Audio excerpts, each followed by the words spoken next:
सुना होगा कि जो प्रेत का शरीर होता है, जो लोग भूत बन जाते हैं, उनकी आयु बहुत होती है। सुई के नोक के बराबर मुख होता है,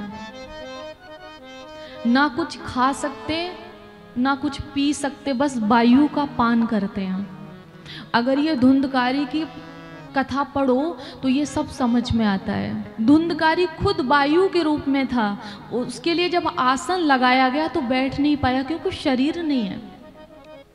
बांस में प्रवेश किया है क्योंकि वायु का आकार था ना उसका, तो बांस में प्रवेश किया है।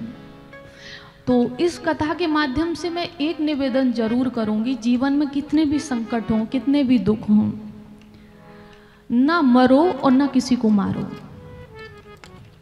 अगर आप चले गए तो हो सकता है कि ऐसी स्थिति में फंस जाओ, और अगर आपने किसी और के प्राण ले लिए तो हो सकता है कि वो ऐसी स्थिति में फंस जाए। और ये दोनों ही जघन्य पाप हैं जिसका कोई उद्धार नहीं है। और अगर कोई है तो श्रीमद् भागवत कथा, और इसमें श्रद्धा बहुत कम लोगों की बनती है, विश्वास बहुत कम लोगों का बनता है। क्योंकि जो पाप करते हैं वो लोग कहते हैं किसने देखा फल मिलता है,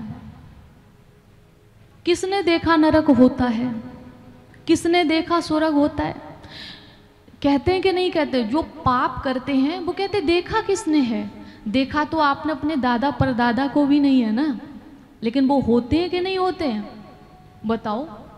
सच पूछो तो आपको तो थोड़ा सा बुरा लग सकता है, लेकिन माफ करिएगा, हमें हमारी माँ बताती है ना ये तुम्हारा बाप है, तब हम मानते हैं ना। हमें कैसे पता ये हमारे बाप है? विचार करने योग्य बात है ये, इसमें कुछ बुरा मानने की बात नहीं है।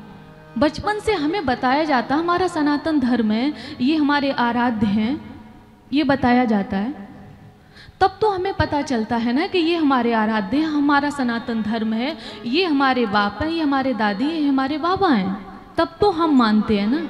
अगर ये हमें बताया ना जाए तो हम तो कैसे मान लोगे? तो ऐसे ही जैसे हमारी माँ बताती है तो हमें पता चलता है ये हमारे बाप हैं, ऐसे हमें गुरु बताते हैं कि जो ये है वो सब सत्य है, नरक भी है स्वर्ग भी है। तो वो बात माननी पड़ेगी कि नहीं पड़ेगी? और ये गुरु परंपरा से ये सब चीजें चलती आ रही हैं। भोले बांके बिहारी लाल की।